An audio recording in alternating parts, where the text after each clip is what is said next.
Hi, everyone, and welcome to Four Wings Sunday Sentiments. We have these sessions every 2 weeks on a Sunday. We meet and discuss current events and any other topics that we find of interest. We'd like to remind everyone that the opinions expressed on this channel are personal opinions and not representative of Four Wings. Please, panelists, respect each other's opinions. We don't have to agree, but we need to let everyone be heard, and everyone's opinion is valid. I would also like to remind panelists that these sessions are recorded and will be posted on YouTube. So if you do not want your video shared, you can tell us and we will take out your video and leave your audio on. Otherwise, if you remain in the session, you're okay with your video being on the recording. So our first topic today is Blessing Olusegun, and apologies if I've pronounced the name wrong, but this is a story about a young lady who disappeared under the same sort of circumstances as Sarah Everard. And we've heard the story of Sarah Everard, and we know there's been a lot of public interest in the story, actually even global interest in the story, but a lot of people do not know who Blessing Olusegun is. And we just wanted to give this young lady some time to talk about her.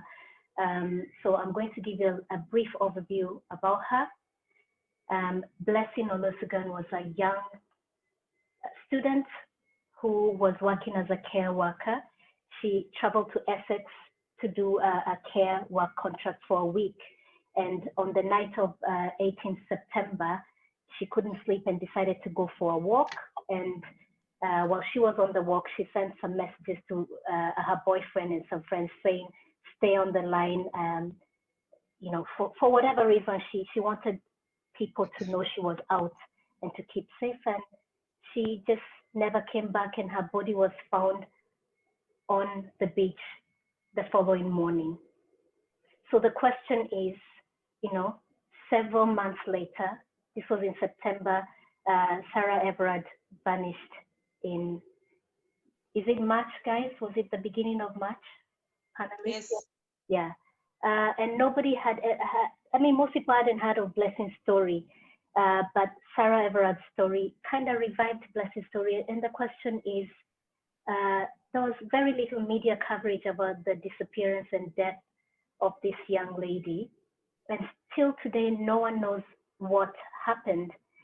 And I'd just like to say that in September last year, her mother set up a fundraiser and an awareness raising campaign saying, let's come together to change the system. We need to raise awareness for CCTV cameras to be made available at the beach and in local areas to keep women safe so that investigations are done properly. And she talked about marching to Parliament, and she urged everyone, let's make noise, safety of women. These are her words. And unfortunately, I didn't hear of that story. And many of us didn't know about the story until Sarah Everard's case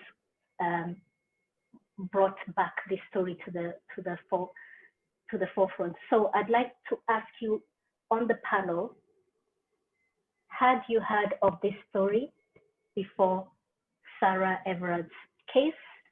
And what do you think about the safety of all women? We just like to have a short discussion about that because we do need to move on to the bigger topic, which is about safety of women around the world. So had you heard of Blessing's story, panel?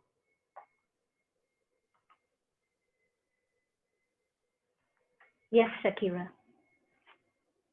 I mean, personally, I hadn't heard anything about this until Sarah Everard's case was brought forward and people were outraged. But sadly, I feel like that's what always happens with these kinds of things. Like when it comes to women of color, they're not brought out into the forefront because the media doesn't care.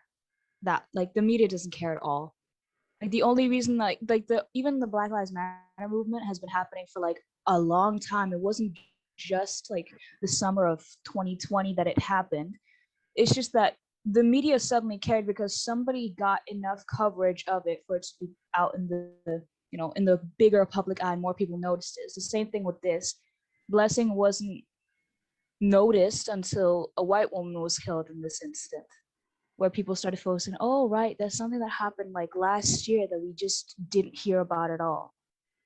Like that's this sad reality that women of color are going to get less attention from the media and less investigations put in than it would for a white woman in this case.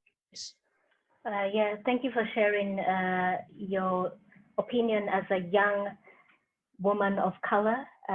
Yes, we didn't really hear of this story. It is sad. At the end of the day, it's someone's child, a girl who just disappeared. Whatever the police said the circumstances were, sorry, the death was unexplained. That was their findings. So there's no answer still today. It's unexplained. It wasn't suicide. She was not suicidal. It's just unexplained. It's just, I mean, it's still open, but nothing much really has been done. Okay, yes, Keshi, please. I just want to say that the UK police denied that they refuted that they had not properly investigated her death because of her ethnicity. They refuted those claims. But what I found interesting is the father said that all evidence collated will be submitted to the coroner, who will set a date for an inquest in due course. I'm wondering, why are you holding an inquest of somebody who died last year in September today? Why wasn't it held at that time? Is that how you do it in the UK? Inquests are held after somebody is buried. So for me, I just find that there may have been media coverage of this case, but really it didn't resonate with people. And as the Sarah Everard case resonated with people. And the question is why? This is a woman just like Sarah Everard who disappears and then is found dead, unexplained death. Really, can somebody just die of natural causes close to water and there is nothing? So it would be interesting to really have this case investigated, just as much as so much focus was put on the Sarah Everard disappearance, and so much people mobilized and so much attention. The same should have been with this lady, because a life is a life, and no life is better than another life. Yeah, thanks, Keshi. So yeah, it is curious that the inquest is being held several months later. That is definitely a curious point. And yeah, you know what? People have mobilized now, which is good. So it was brought out that, how about this young lady? Why didn't we come up and campaign for her? So, you know, in a way, the Sarah Everard did bring back this case to the forefront. But it is still curious why, when it happened, it wasn't really like headline news. So it's good now that we're talking about her and we know about it, and a lot of people signed a petition for the police to do a proper investigation. So that's a good result, but we need to just think about making sure that all women are safe, and that we come together for all women. Anyone else want to make a comment on this? Okay, yes, Maggie. Okay, what I wanted to say is they treat the case as unexplained, and I don't understand why, because the phone was found next to her and they want to treat it as somebody who drowned. If you drowned, how could the phone be found next to you where you are? Because the phone would have gotten lost somewhere in the river or in the sea. So I think they just know what happened to this lady, but they're just covering it up. But because it's been brought up, so now they don't have a choice but just to look into it. Okay. All right, thank you, Maggie, for your point. In response to that, yes, it does look as if the police are just trying to cover their tracks. Several months later, initially the investigation was not closed. They moved on very quickly, unexplained death. And it's only when people started talking about it now with people signing petitions that they held an inquest and all that. Maggie, the phone was found on the beach with her clothes neatly folded. So it wasn't, she didn't have it on her. I just needed to correct that. But whatever the case, there's a mother who's grieving who has no answers. So it might be suspicious, maybe it's not suspicious, but she deserves to have a proper answer to what happened to her daughter. That's what we're saying, instead of just moving along quickly unexplained. Okay, so let's keep her name on our minds. Her name is Blessing Olusegun. Please remember her, sign petitions, let the police give the same energy to minority women as to white women when they disappear. So we're going to move on to global safety of women, because these two cases, both Blessing and Sarah, showed us how unsafe it is for women to just live their lives. Just taking a walk on the beach or walking home from seeing friends and you feel unsafe, you don't know what will happen to you. We discussed this a bit last week when we were speaking about the Sarah Everard case, and everyone had a personal experience of something that's happened to them where they felt unsafe.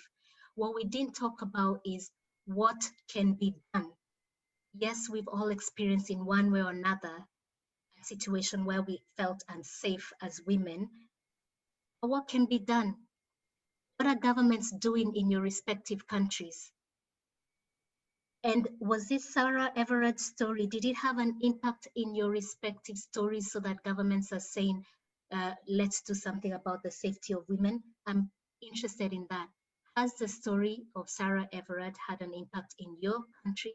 And what is your government doing about the safety of women? And then I will finish by telling you what the government here has said they will do about the safety of women after the Sarah Everard case.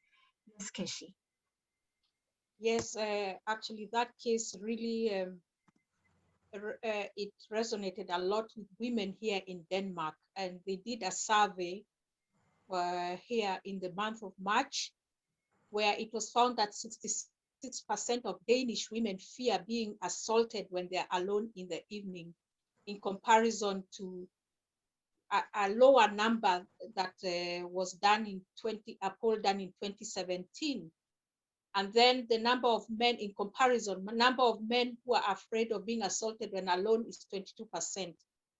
But what annoyed me about the people who are presenting this poll, and that was TV2 Denmark, is it was being questioned because it said that even if women, 66% of Danish women fear being assaulted, actually the number of men assaulted in Denmark is higher than the number of women.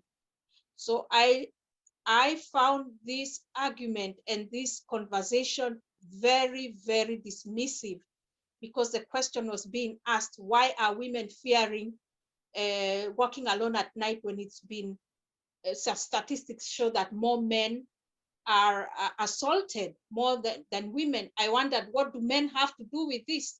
Because if women are being assaulted at night, this is not a discussion for men to come in. This is a discussion for women to say why they fear. And the reason I say this is because when men are assaulted, in most cases, they are assaulted by their fellow men. So men being assaulted at night has nothing to do with a discussion about women fearing being assaulted. And different reasons were given by an analyst, one of them that women fear darkness. The reason why women are fearing, and there is no cause. Women fear darkness. Women have a physical inferiority. That means they are afraid because they are not as strong as men. And then women are afraid of sexual assault. This was the reason given by an analyst as to why 66% of women are afraid of being assaulted. I found this very offensive, and men can only be brought into conversation if we are telling men what they should be doing to keep women safe, not comparing women's safety with men's safety. There is no comparison.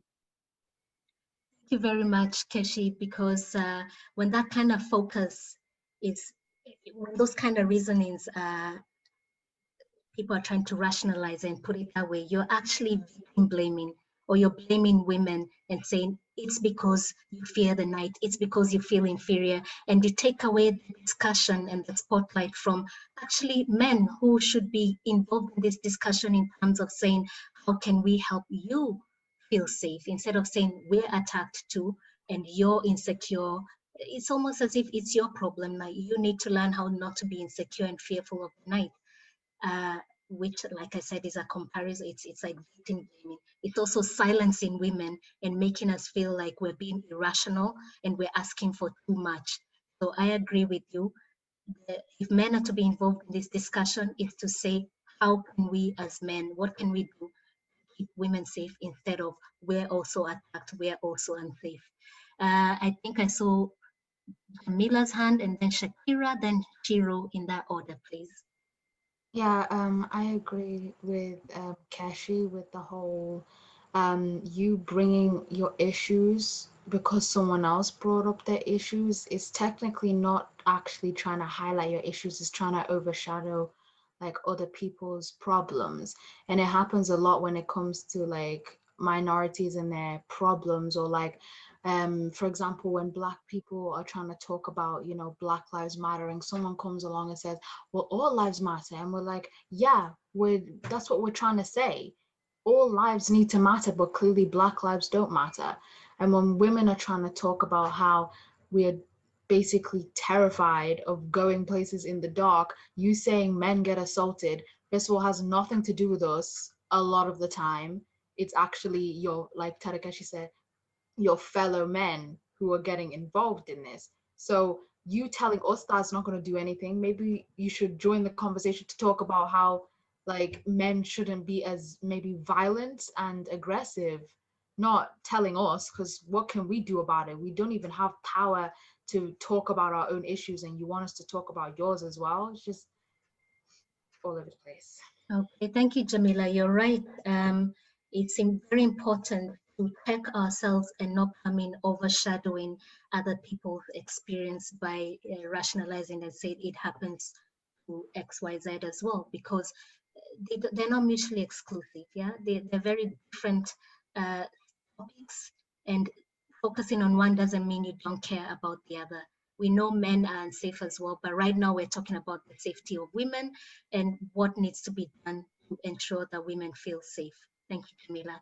Yes, Shakira, we've got a couple of minutes, so yeah, and then Shiro, thank you. Yeah. Also the thing about what they said that the women are afraid of the dark and that they're afraid to be sexually assaulted. The first one is just demeaning, first of all. But the thing about women being afraid of sexual assault, it they make it seem like it's something like, oh, why are you afraid of this? Because most women have gotten close to that point, or they fear that it will happen because something is leading up to it where somebody won't take no for an answer, somebody won't like leave them alone, or somebody is following them. I've only seen like a few people who've actually talked about this is how I work every day. It's like in the evening and like generally in my life to make sure that women don't feel unsafe when they're around me. Like I saw this man who made a video where he was talking about I cross the street if I'm walking behind a woman in the evening so she doesn't feel unsafe like I'm following her. And all the comments were just men getting mad and angry and calling this man a simp and like he's trying to suck up to women or whatever, when he's just trying to be a decent human being, because he's probably heard stories from people that he knows where they're like, well, there was this guy who was walking behind me. I wasn't sure if he was following me or not, so I just started running. But then some man will be like, oh, she ran from me. Like, obviously, you're walking behind her for the past 20 minutes. It makes sense. Yeah. Yeah, thank you, Shakira, for your point. Yes, there is one solution what you just said there. One guy said him as an individual, when he's walking in the evening and there's a woman around him, he tries to go across the road and do things to just ensure that she's not feeling unsafe.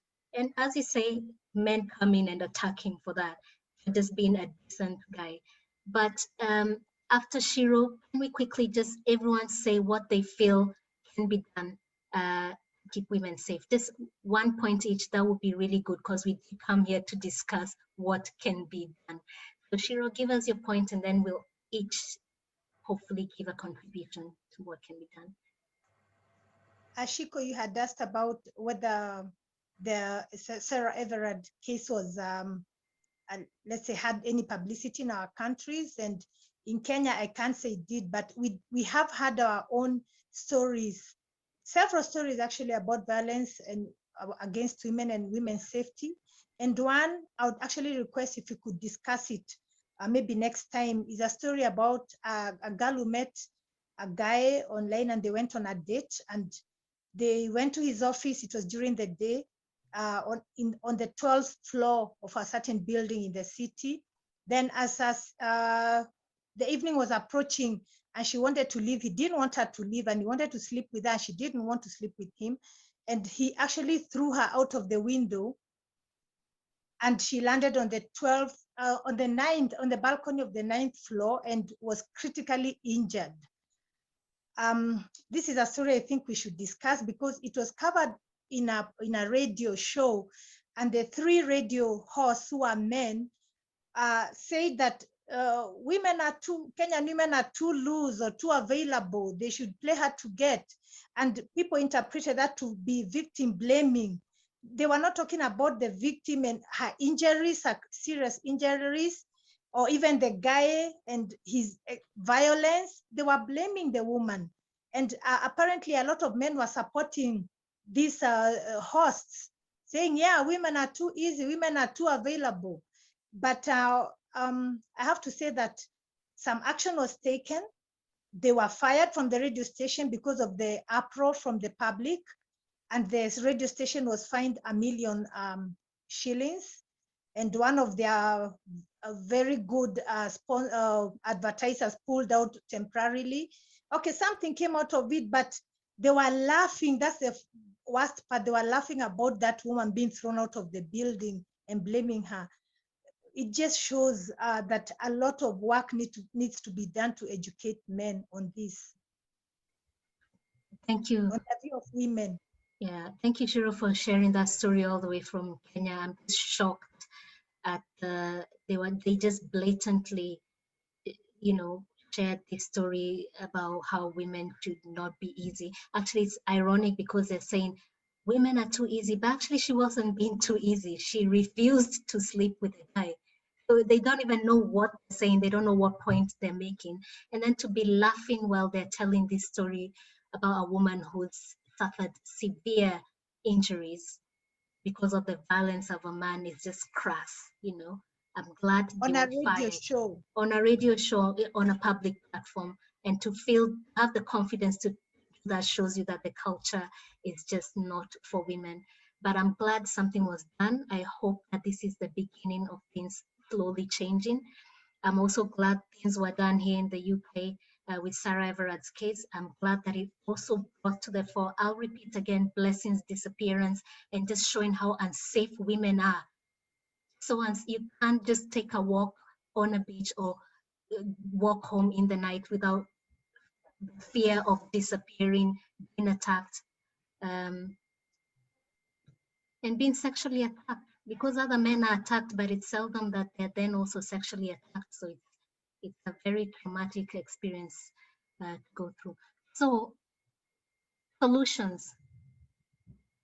Does anyone want to say what they feel can be done? We'll start with Catherine and then Sarah. Yeah, the Sarah Everard case in Germany has created mainly also a discussion around language, that constantly talk about women being attacked, murdered, raped, but really that's almost men being passive in it. So it's a change of talking actively that men are murdering or attacking women. And the need for ambassadors, public men, like in soccer clubs or in typical men's sports, speaking out, calling out bad behavior and condescending language against women. And really what it's needed, it's almost a program to help men to recognize their behavior or maybe their violent urges against women, so that they can recognize them and find means of managing them. There's actually a very successful program at one of the big Berlin hospitals, the Charité, and it's in regards to pedophiles. And they started to have asked men who feel that they might are in danger of committing a crime to come and get therapy. And the findings, the lack of knowledge of the wrongdoing was enormous. And I think we are facing a similar issue with men, because a lot of men don't even with men attacking women, because a lot of men maybe don't even recognize how bad their behavior, their language, and general thinking about women really is. Thank you, Catherine. I agree with you. There needs to be allies. It's what in the, for example, in the Black Lives Matter movement, we ask for allies, people to join us and say this is wrong. So women need allies. They need male allies. They need other men, prominent people to say this is wrong, call out language, and not to be afraid to take a stand, to be a decent guy, be a simp, if that's what it is, you know, and call out that kind of misogynistic thinking.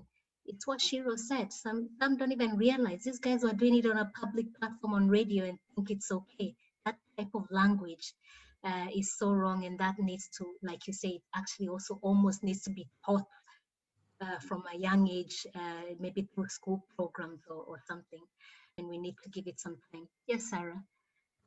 So for me, I think the most important thing that they have to change, that maybe we are not going to see, but we have to think on the new generations, but we have to change our minds and change everyone's minds, that stop growing women saying, be careful, don't show too much, don't go, and start talking with men like, you don't have to do that. You know, we need to start a new generation that it's educating men more than advertising women. I think this is the most important change that we need, actually, because it's really hard that right now going out late night or something and feeling safe, it's going to be really hard.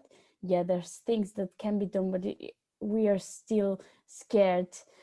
So I think that we should focus on prevention and stop saying to women, be careful, and start saying men what needs to be done and educating them. Also, like Catherine says, we need some school programs and really parents that start educating in this way since they are really, really young, not trying to change their minds when they are watching other men doing that, because we are taking things from other people and we are learning about that. So we need to start when they are really, really young and start educating men and not just advertising women. So I think for me, that's the most important thing that we need to do, especially for the future. Thank you, Sarah. I agree with you. We need to shift the focus from women's behavior and shift it to men's behavior. It's basically what Catherine said. Shiro also said it shouldn't have been victim blaming. It should have been focusing on the behavior of the man. And we agree, I think we all agree with that great point, Sarah. Shift the narrative from focusing on women's behavior to men's behavior and what can be done to rewire the thinking from a young age, from the home and in schools as well, if possible. Thanks, Sarah. Who was next, Keshi? Yes, and we have here in Denmark, as I told you, it resonated a lot with women. So we had also a practical side from some architects who came in with suggestions about how women can be safer. And one of these included city planning, urban space planning, including lighting and location of bus stops. Because one of them said that in order for an attack to happen, there must be a motivated perpetrator, a victim, and a suitable situation. So the first two maybe people can't do much about, but they can prevent a situation by planning our cities so that they are more friendly at night for women, that women feel secure when they are walking, to put lighting in areas like when I'm walking from work, I did show you guys a video how you can be scared just because of that a darkness, you feel you don't know who's going to jump out of the shadows. So when people are planning cities and also the way buildings are facing, people have said they don't want to be a surveillance community, but you can build buildings in a way that the light falls over the street so that a woman walking late at night feels there are people who will see and hear if she makes a cry for help. Thank you, Keshi. I like your point about the architecture. It's, if you remember at the start, I told you Blessing's mom was trying to petition for lighting, even in places like the beach area. There should be some lighting there, lighting in local areas where people are passing through in the night. This is something that can be done, can be put in a budget to make sure that people are safe. I also like the architecture. If future architects, when they're building new buildings, can think of how to place, I don't know if that will happen. Maybe it's a reach, but somebody has offered a solution, and we'll see if governments are going to put their money where their mouth is. In a bit, I will tell you what the UK government will say they'll do after Jamila's point. Thank you. So mine is, no, it's not harsh. I don't even know what I'm saying, but men should mind their business. I mean, like in the street, there's no need for you to whistle at someone, to call out for them. Mind your business, just like you'd go and respect your elders. You wouldn't go up to an old person who looked like they didn't want to talk to you and start, irritating them or something like that. But they feel like it's just okay to do that to women because through the centuries of us living here, that's what we've been used for. We're supposed to just be obedient. So they think that they have the right, and they use that privilege to start catcalling women when you should just mind your business. You wouldn't start yelling after some random dude on the street. I just don't understand why they think it's okay to do that. And they're just like, I remember seeing a video of a police officer, a woman, and this guy was, being targeted by the police. And then he was like, oh yeah, you're cute, videoing her, putting the camera in her face, not respecting the fact that she's a police officer just because she's a woman. And then she was smiling nervously, and you look into the comment section of it, and all the women are saying that is what we use to get you away from us. Because obviously if we tell you, some guy was like, tell us to, I don't know, F off and we'll leave. And I'm like, no, you won't. You'll beat me up, or you'll carry on harassing me. And Or you'll be thrown out of a window. yeah, or you'll be thrown out of a window. So yeah, we go the other way, and then you take it like we're enjoying it, but you first of all don't have emotional intelligence to be seeing that someone's actually feeling uncomfortable. If they're just smiling at you and not speaking or saying anything to you, they don't want to talk to you. If she starts a conversation with you, maybe then you think that something's going on. But if she's just standing there like this, like, how is that an okay? Anyway, just mind your business.